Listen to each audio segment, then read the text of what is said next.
I sat at my kitchen table on a Wednesday morning, doing what I always do with my first cup of coffee. I checked the news on my phone while the morning light fell across yesterday's crossword puzzle. At 63, I developed certain rituals that kept my days orderly. First coffee, then news, and then the actual headlines if I felt brave enough. The message from Spencer had come in around 2 a.m., which struck me as odd. My son wasn't exactly what you'd call an early riser. The preview showed a video attachment with a thumbnail that looked like money. Crisp bills spread out on a surface. For a moment, I wondered if he was flaunting an unexpected windfall. Spencer had been struggling financially since his divorce 2 years ago, taking odd jobs and occasionally asking for a loan. I tapped to play. The video started shaky, as if he were holding his phone with one hand. I could see stacks of $20 bills spread out on what looked like a hotel bed. The kind with the generic floral bedspread you see in budget motels. Spencer's voice was clear. Last shipment went through clean. Ready for the next transfer Friday. The camera panned slightly, and I caught sight of papers scattered next to the money. My heart did a strange little jump as I saw my own name on what looked like bank records. "She's perfect for this," Spencer continued, his voice having that confident tone he'd get as a teenager when he thought he was being particularly clever. "Nobody suspects a sweet old lady. Hell, she can't even keep her own accounts straight half the time." The camera moved again, focusing on the papers. There was my signature, or something very much like it. Beside dollar amounts that made my coffee cup clatter against the saucer as I set it down. Next handoff is Friday night. Same account, same process. She'll never know the difference. The video ended. I sat there for a long time, listening to the kitchen clock tick and watching a robin hop across the patio. My hands felt calm, which surprised me. Inside, though, something had shifted, like when you go down a set of stairs in the dark and think there's one more step than there actually is. I played the video again, and then once more. By the third viewing, I'd made up my mind. I wouldn't call Spencer right away. I wouldn't demand explanations or throw accusations like an angry mother. If he was in whatever this was, and I was still in the dark, maybe I could figure out how deep it really went. After all, I taught 8th grade math for 32 years before I retired. I knew a thing or two about gathering evidence before drawing conclusions. I just never thought I'd have to investigate my own son.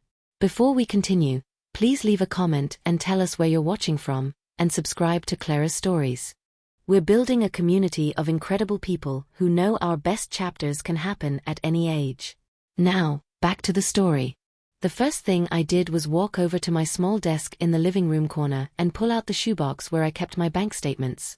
Drew used to handle all that stuff when he was alive, but the last 4 years had taught me to pay attention to numbers in a way I never had before. I spread the last 6 months of statements across the dining table, like I was grading papers. The afternoon sun through the west window made everything sharp and clear. The kind of light that doesn't let you ignore details. There they were. Deposits I'd noticed before but never really questioned. They came with designations like customer refund and rebate processing, amounts between $3,000 and $8,000 that popped up every few weeks. I'd asked Spencer about them once or twice, and he'd mumbled something about a side business helping people with online returns. It had sounded plausible enough at the time. Now, I took my reading glasses off the chain around my neck and looked closer. The deposits were always under $10,000. Always. You spend enough years watching teenagers cheat on tests, you learn to recognize patterns, and that was definitely a pattern. What really turned my stomach, though, were the withdrawals, transfers I didn't remember making. All processed electronically, all under that same $10,000 threshold. The dates coincided with the deposits, usually within a day or two. Money in, money out, as if my account were nothing more than a highway rest stop. I found the magnifying glass Drew used for his stamp collection and examined the signatures on the few paper transactions. They looked mostly like mine, close enough that a bank clerk wouldn't question it, but the A in my last name had a tiny flourish I never made, and my middle initial was slightly different from how I actually wrote it. My phone buzzed on the table, a message from Spencer. "Morning, Mom. Hope you have a great day. Love you." I stared at those words for a long time, then placed the phone face down and went back to the statements. The most recent deposit was from a company called Northside Logistics LLC in Chicago, Illinois. I'd never heard of it, never been to Chicago, never ordered anything that would warrant a refund from Illinois, but there it was. $4,950 deposited last Tuesday. The outward transfer had happened the next day. The same amount, minus a $50 processing fee that remained in my account. I stood up and made myself a sandwich, the way I always did when I needed to think. Standing at the kitchen counter, looking out at my neighbor's vegetable garden, I tried to recall what I'd done last Tuesday. Groceries, lunch with my friend Marley. A normal Tuesday. Certainly no authorization of a nearly $5,000 transaction I knew nothing about. As I walked back to the dining room, I noticed something else on the statements that I'd overlooked before. Each deposit had a reference number, and those numbers followed a sequence, as if someone was very carefully tracking a very organized operation. The most recent reference number was ANWNZ, which meant this had been going on for quite some time. I picked up my phone and scrolled through Spencer's recent messages. All cheerful, all normal, all lies. Outside, the mail truck rumbled along Elmwood Avenue, and I heard the neighbor's dog start to bark, the way it did every day at 2 p.m. At least some things were still predictable. I waited until Thursday afternoon to call Spencer. Long enough that it wouldn't seem connected to that accidental video, but not so long that he'd wonder why I hadn't been in touch. That kind of timing I'd learned from managing classroom dynamics. Sometimes, the most important thing is when not to say something. He answered on the second ring. Hey Mom, what's up? Oh, not much. I sat at the kitchen table with my online banking open in front of me, though I wasn't actually reconciling it. Props, I suppose you'd call them. I got one of those notification emails from the bank yesterday about a deposit. Was that you doing something for me? The pause was so brief I almost missed it. What deposit? Tuesday, I think. A few $1,000s from some company out of Illinois. I kept my voice light, mildly curious, the way you'd ask about a package that showed up unexpectedly. Oh, that. His voice warmed, confident again. Yeah, remember I told you about that return service I do? That was a refund from a bulk purchase that got cancelled. The company processes them through my clients' accounts to avoid their own transaction fees. It sounded reasonable. It sounded exactly like the kind of convoluted business arrangement that would make my eyes glaze over if he explained it to me in person, which I realized was probably the point. Well, that's convenient, I said, though I don't remember buying anything that expensive. You didn't. It's just a processing thing. The money isn't really coming from you. It's just temporarily passing through your account. He was talking faster now, the way he used to when explaining why he'd missed curfew. I should have mentioned it, but you know how you are with complicated financial stuff. There it was, the soft insult wrapped in affection, designed to make me feel foolish for asking questions. It had worked for 35 years, today it just made me angry. Well, just let them keep coming, I said, forcing a small laugh. At my age, every little bit helps. Love you, Mom. Talk soon. After he hung up, I sat there for a while, staring at the phone. Then I got up and went to the front window, where I could see the street. A perfectly normal Thursday afternoon on Elmwood Avenue. Kids riding bikes. Someone 2 houses down trimming hedges. The mailman doing his rounds. All normal, except for the fact that my son had just lied to me with the practiced ease of someone who'd been doing it a long time. My phone buzzed with a message from Spencer. Don't mention that deposit to anyone, okay? The business arrangement is a little unofficial, and I don't want to complicate things with the IRS. I read it twice, then put the phone down and made myself a cup of tea. When you've spent decades recognizing when students are trying to manipulate you, you develop certain instincts, and right now, all my instincts were telling me my son was in far bigger trouble than I'd imagined. Friday morning, I baked banana bread. It had been Drew's favorite, and Spencer's too, a long time ago. The aroma filled the kitchen and drifted through the house, the kind of domestic comfort that made everything feel normal for a while. I wrapped the still warm loaf in aluminum foil and drove to Spencer's apartment. He lived in one of those converted Victorian houses on the other side of town, the kind where landlords had chopped up a beautiful old house into 4 small units and painted everything beige. Spencer's apartment was on the ground floor, with a separate entrance through what used to be a side porch. His car was in the driveway, a Honda that had seen better years, but it was clean and well maintained. Whatever else Spencer was doing, he wasn't flaunting obvious wealth in the neighborhood. I knocked on the door, holding the foil-wrapped bread like a peace offering. "Mom." Spencer opened the door in jeans and a t-shirt, his hair still damp from showering. "What are you doing here?" "Banana bread," I said, holding up the loaf. "I made too much and thought you might like some." His smile looked genuine enough. "That's sweet. Come in." The apartment was small but tidy. A couch facing a TV, a dining table with 2 chairs, a kitchen visible through an archway. Everything looked perfectly normal, except for the expensive laptop open on the dining table and the phone that buzzed constantly with incoming messages. "Coffee?" he asked, glancing back at the phone. "That would be nice." He disappeared into the kitchen, and I could hear him fumbling with cups and the coffee maker. I walked over to look at the framed photos on a bookshelf. Spencer and his ex-wife at their wedding. Spencer and me at his college graduation. A picture of Drew holding little Spencer. The phone on the table buzzed again. Spencer called from the kitchen. "Mom, could you get that for me? If it's important, just tell me." I reached for the phone, intending to call out the caller's name, but what I saw made me freeze. The caller ID simply read M. I put the phone back down without answering and walked to the window, pretending to look out at the street. My hands were trembling slightly, so I clasped them behind my back. The phone rang again. This time, Spencer came out of the kitchen, drying his hands on a dish towel. "Sorry," he said, picking up the phone. "I gotta take this." He answered without looking at the caller ID. "Yeah." I stayed at the window, focusing on a neighbor's cat making its way across the wet grass. But I could hear every word Spencer said. "Yeah, the warehouse on the north side, Friday night." His voice was low, businesslike. "She's in on this shipment too. Same amount as last time." My reflection in the window looked pale and wide-eyed.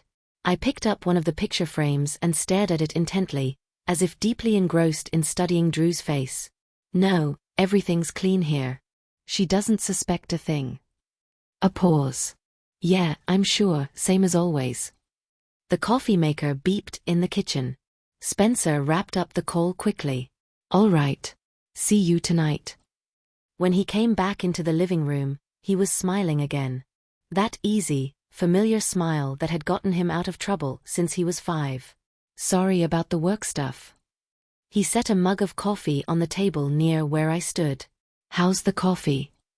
I turned from the window and took the mug, grateful to have something to do with my hands. "Perfect. Thanks." We chatted for another 15 minutes about safe topics. The weather, my neighbor's new fence, a book I was reading. Normal mother-son conversation. All the while, Spencer's phone buzzed with text messages, and I could see him fighting the urge to check them. When I finally left, I drove around the block twice before heading home, just to make sure I wasn't being followed, which seemed ridiculous, but nothing felt quite real anymore. Back in my kitchen, I sat down with a notepad and wrote down everything I could remember from that phone call. Warehouse on the north side Friday night, same amount as last time. Northside, the same word from that company in Chicago, Northside Logistics LLC. I stared at the words until they started to look strange and alien.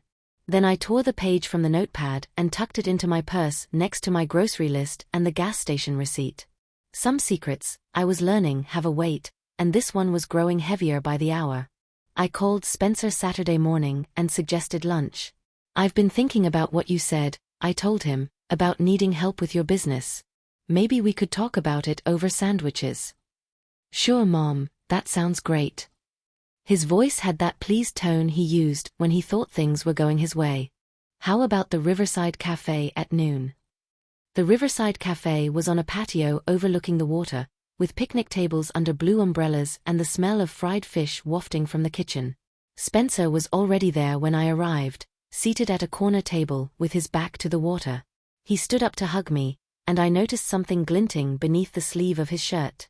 You look good, I said, sitting in the chair opposite him. Is that a new watch?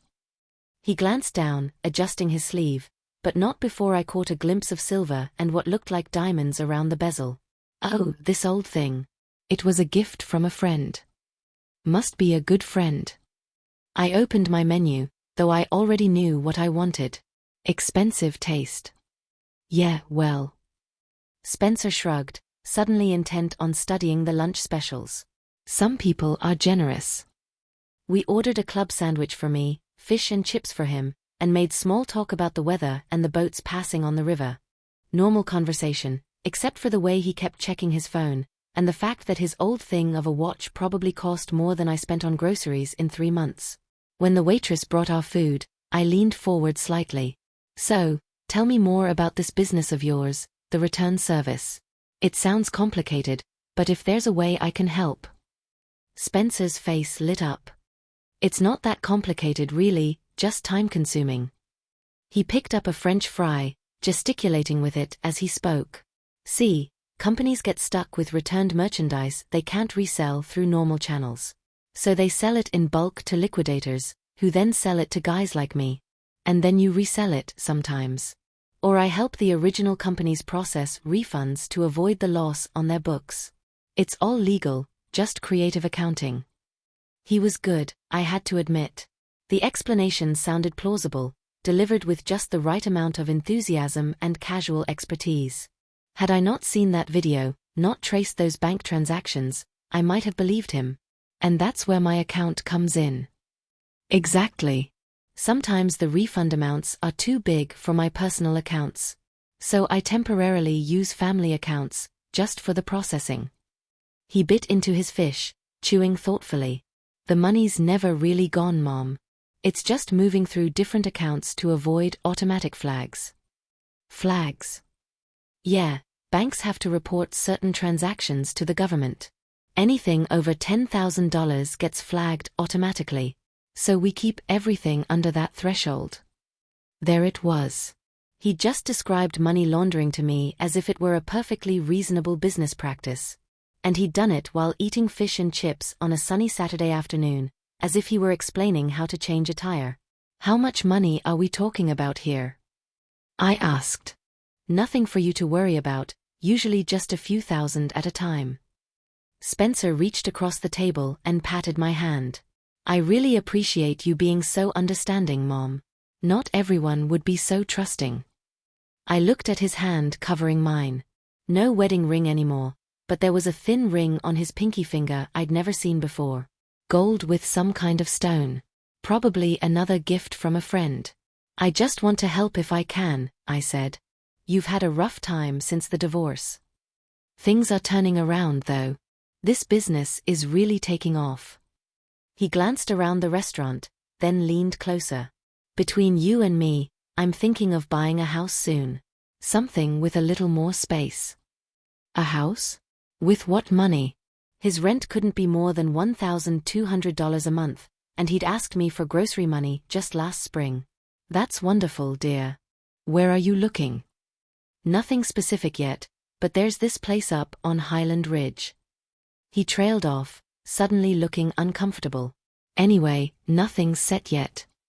Highland Ridge, where houses started at $500,000 and went up from there. We finished lunch with safer topics, but I kept noticing things, the way he paid the bill with cash, pulling out a thick roll of bills from his pocket. The casual way he tipped the waitress $20 on a $30 bill. The expensive sunglasses he put on as we walked outside. Little things, adding up to a picture I didn't like. After he left, I sat in my car in the parking lot and called Marley. She answered on the first ring, as she always did. Genevieve, how was lunch with Spencer? Instructive, I said. Do you have time this afternoon? I think I need to talk to someone. Marley's meticulously kept bungalow was on the quiet side of town. The kind of place where the lawn was always perfectly edged and the mailbox got a fresh coat of paint every spring. She'd been a bank manager for 27 years before she retired. And if anyone would know what I was up against, it was her. She met me at the door, a pot of coffee already brewing and that worried look she'd worn the day I called her to tell her Drew had died. You sounded upset on the phone, she said, leading me to her kitchen table. What's going on? I pulled out the bank statements I'd brought and spread them on her table, the way I had at home. I want you to look at something.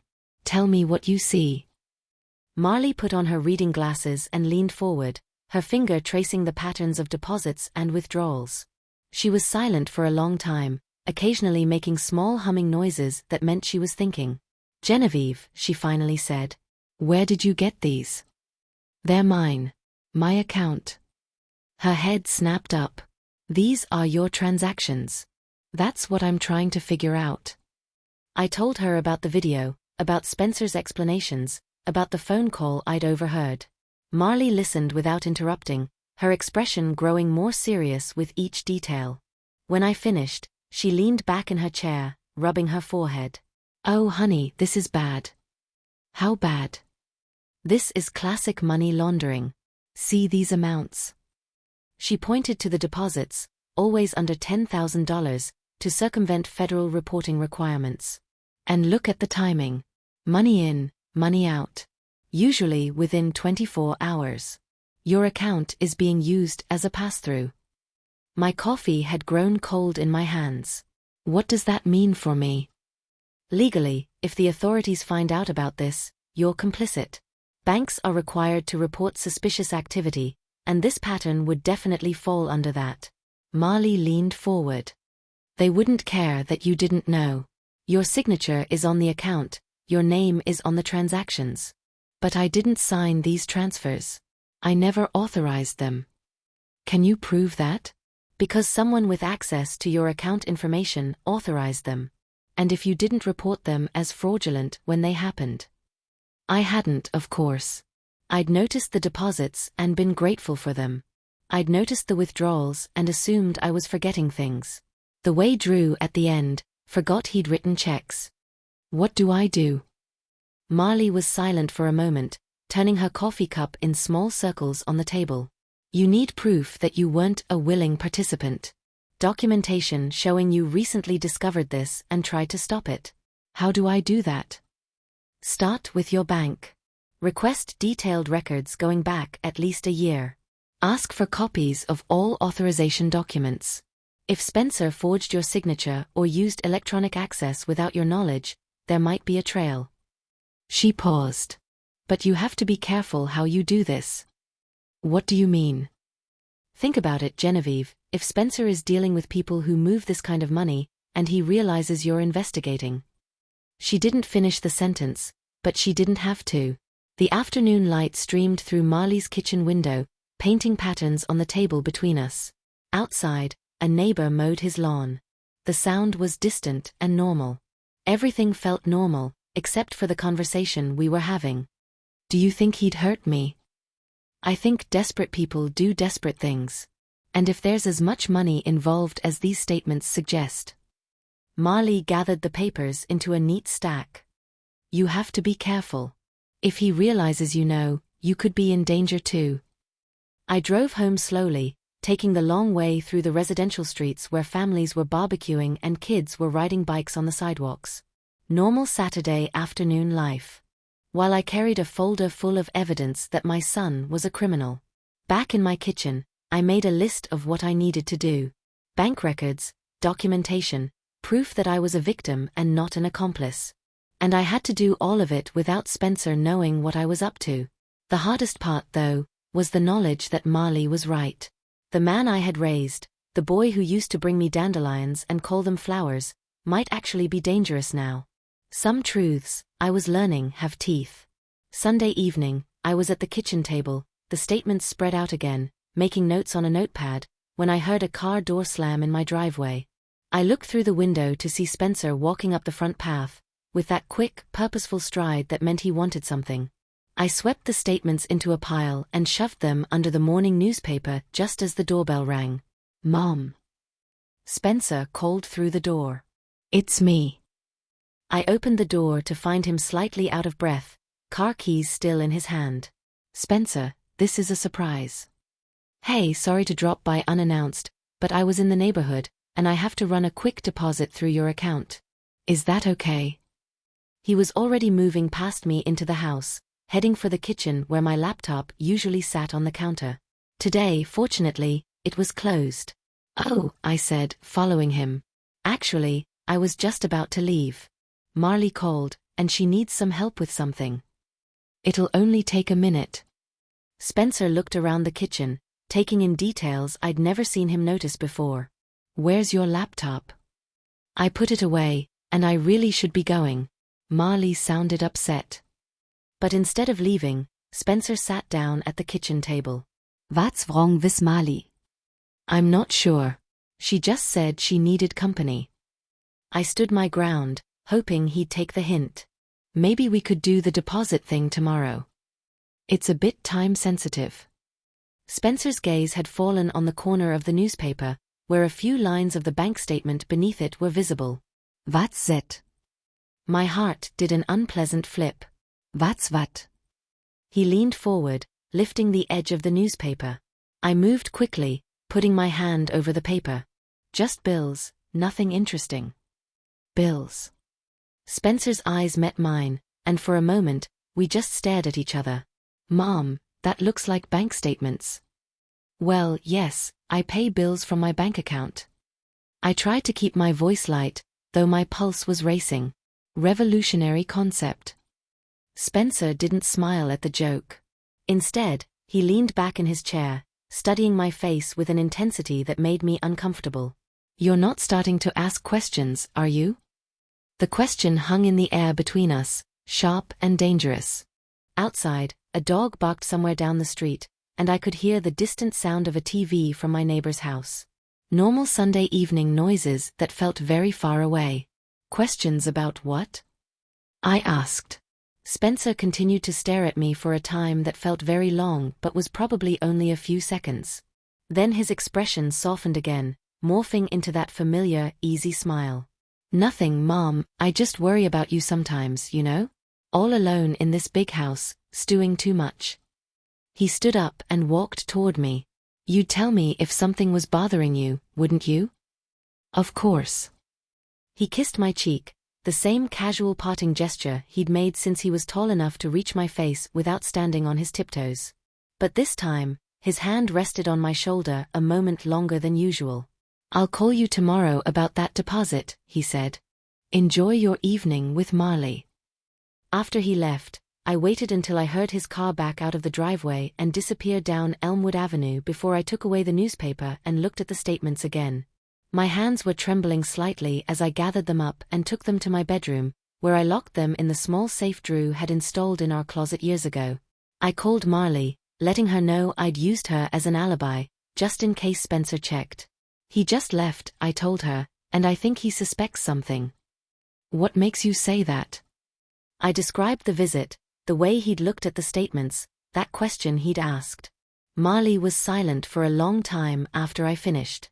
"Genevieve," she finally said, "I think you need to move faster on this than we discussed if he's getting suspicious." "I know. And maybe you should consider staying somewhere else for a few days, just until you can get to the bank and start the documentation process." I looked around my bedroom, the wedding photo on Drew's dresser, the familiar pattern of the wallpaper I'd chosen myself 15 years ago. The idea of leaving my own home because I was afraid of my own son seemed impossible. But then I remembered the way Spencer had stared at me, the weight of his hand on my shoulder, and the careful way he'd asked that question. Maybe impossible was exactly what this situation had become. Monday morning, I called Marley before I lost my nerve. "I want to do what we talked about. Set something up that gives us proof." "Are you sure?" "After what happened yesterday." "Especially after what happened yesterday." I sat in my kitchen with a cup of coffee that had gone cold an hour ago. "He's getting suspicious, which means he'll be more careful. If I'm going to catch him, it has to be now." Marley was silent for a moment. "All right, I have a contact at the bank who can help us set up a monitored account. But Genevieve, once we do this, there's no going back. If Spencer realizes what's happening." "I know." We spent the next hour working out the details. Marley would arrange for a special account that would track every transaction, every access, every electronic signature. Then I would offer Spencer a significant amount of money, enough to make him careless. How much are we talking about? Marley asked. $15,000. I'll tell him I want to help him pay off his debts so he can buy that house he mentioned. That's a lot of money to risk, Genevieve. It's not really at risk. If he tries to launder it, we'll have the proof. If not. I paused. Well, then maybe I'm wrong about everything. But I wasn't wrong. I knew it the way I'd known which students were cheating before I'd ever caught them. By Wednesday afternoon, everything was in place. I called Spencer, using the voice I'd perfected over 30 years of motherhood, the one that mixed concern with just the right amount of guilt. I've been thinking about what you said at lunch, about money being tight, about you wanting to buy a house. I paused for effect. I want to help. Mom, you don't have to. But I want to. Your father left me more than I need. And what good is having it if I can't help my own son? I took a breath. $15,000. Enough to clear any debts you have and give you a good start on that house. The silence on the other end lasted just long enough to confirm what I already knew. Spencer was desperate for money. That's incredibly generous, he finally said. But I couldn't take that much from you. You're not taking it. I'm giving it to you. We could meet tomorrow. Maybe at the downtown cafe. I'll have it all ready. Are you sure? Completely sure. Thursday morning, I sat in a corner cafe with an envelope in my purse and my phone recording everything, just in case. The envelope contained $15,000 in registered bills. Marley's contact had been very thorough. Every serial number logged, every bill photographed. Spencer arrived right on time, looking more nervous than I'd seen him in years. He kept glancing at the door, checking his phone, drumming his fingers on the small round table. You seem distracted, I said, sliding the envelope across the table to him. Just work stuff. He took the envelope without looking inside. Mom, I can't tell you how much this means to me. You don't have to pay it back right away. Take your time. Get settled. I watched his face carefully. Just promise me you'll use it wisely. Of course. Spencer scanned the cafe again. His attention was divided. This will really help with some liquidity issues I've been having. I nodded, waiting to see what he would do with the money. Marley's contact had explained that we needed Spencer to actually use the registered bills in his operation for them to serve as traceable evidence. We were just finishing our coffee when the bell above the door chimed, and a man walked in. Normally, I wouldn't have paid him any mind, middle-aged in jeans and a dark jacket. The kind of person you see in cafes every day. But Spencer's entire body tensed when he saw him. The man looked directly at our table, made brief eye contact with Spencer, and gave a single nod. Then he walked to the counter, ordered something, and left without ever speaking to us or acknowledging he even knew Spencer. But Spencer had gone pale, and his hands trembled slightly as he picked up his coffee cup. A friend of yours? I asked. What? No, never seen him before. Spencer stood up abruptly. I really have to go, Mom. Thanks again for this. He held up the envelope. I'll call you later about the deposit. After he left, I sat for another 10 minutes, thinking about that brief exchange. The man had known exactly where to look when he came in, had made that deliberate eye contact, had left as soon as his message, whatever it was, had been delivered. When I finally stood to leave, I noticed the man's car was still in the parking lot. A black sedan with tinted windows. The engine was running. As I walked to my own car, I could see a figure in the driver's seat watching me. I drove home, taking an intentionally circuitous route, checking my rearview mirror the whole time. By the time I pulled into my driveway, I was sure of two things. I was being followed, and whatever Spencer was doing was much bigger and more dangerous than I'd imagined. Friday morning, Marley called with news that made my coffee taste like ash in my mouth. The registered bills, she said, without preamble. My contact says they've already surfaced. I carefully put down my mug. Where? A raid last night. The police busted a warehouse operation on the north side of town. The same area Spencer mentioned in that phone call you overheard. Marley's voice was grim.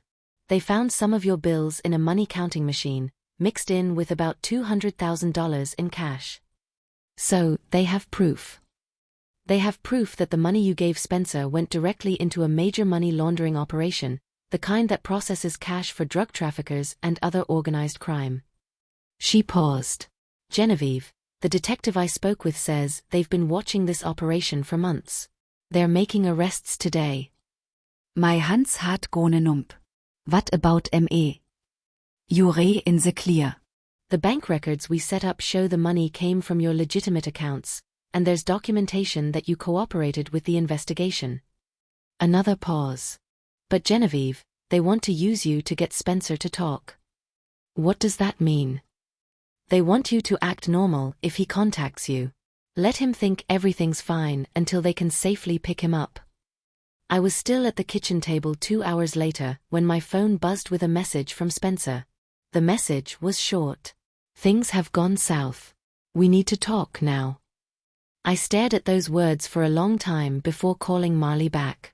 He knows, I said. Who can you tell? We need to talk now. That's not how Spencer asks for anything. That's how someone sounds when they're scared to death. Marley was silent. Where does he want to meet? He didn't say, just, we need to talk now. Don't reply yet. Let me call my contact first.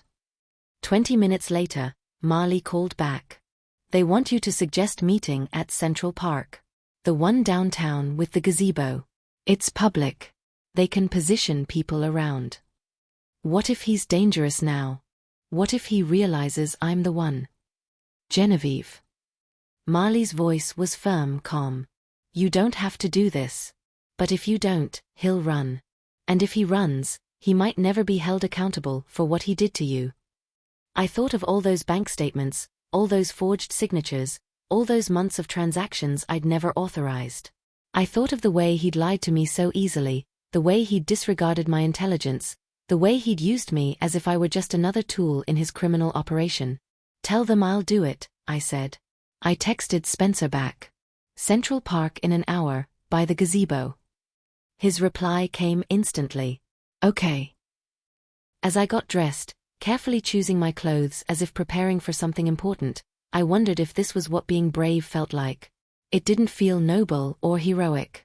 It felt like putting one foot in front of the other because the alternative was unthinkable. I drove to Central Park. My phone was recording, and a tiny microphone Marley's contact had given me was hidden under my jacket.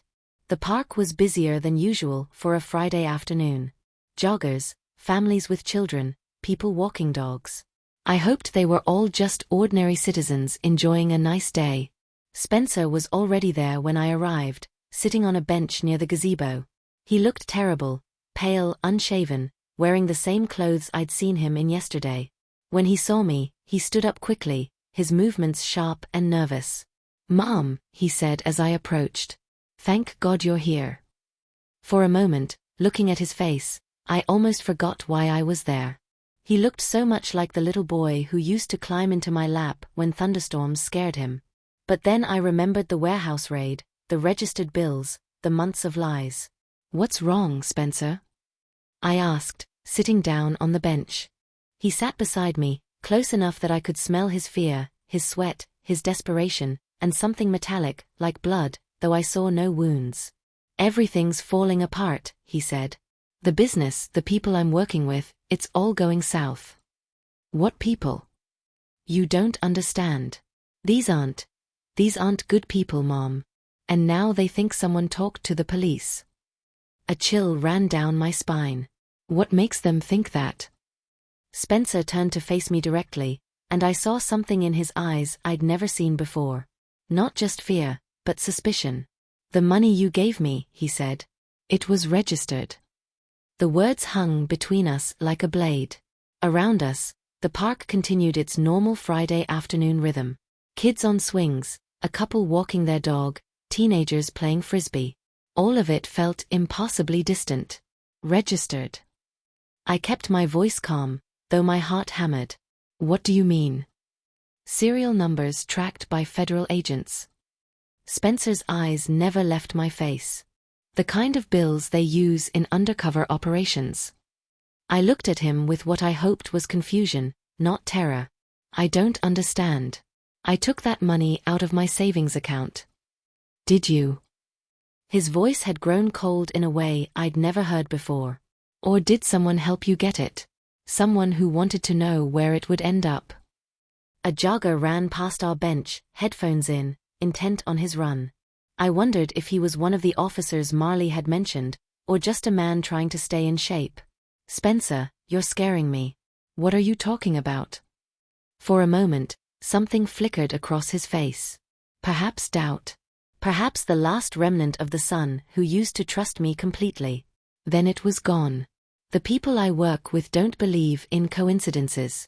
Mom, when registered bills show up in their operation the same week someone gets arrested, they start asking questions. Someone got arrested? 3 people, including the guy who runs the warehouse. Spencer leaned closer, and I could see the exhaustion in his eyes, the fear that had been eating at him. They think there's an informant, someone on the inside leaking information to the police. My throat felt dry. And they think it's you. They think it's someone who had access to clean money, someone who could introduce registered bills without suspicion. His hand moved to rest on my arm, the same gentle gesture he'd used since he was a child. But now, it felt like a warning. Someone like a sweet old lady everyone trusts. The frisbee game continued behind us. A child laughed on the swings. Normal sounds in a world that had suddenly become very abnormal.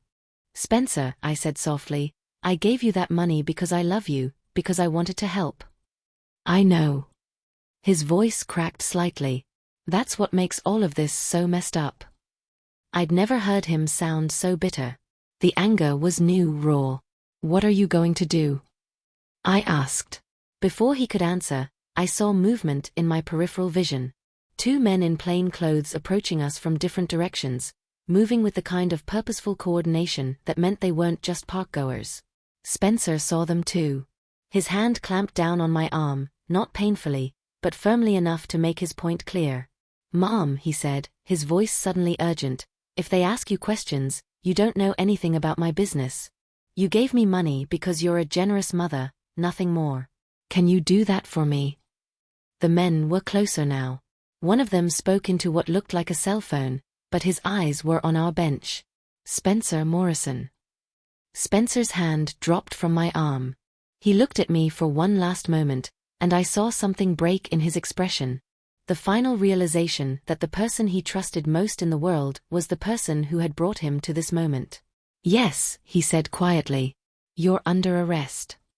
The officer was already reaching for his handcuffs while his partner positioned himself between Spencer and me. You have the right to remain silent. I watched them handcuff my son, this man I had raised from a helpless infant, and felt nothing but a tremendous emptiness where all that maternal love used to live. As they led him to a waiting car, Spencer turned once more. Mom.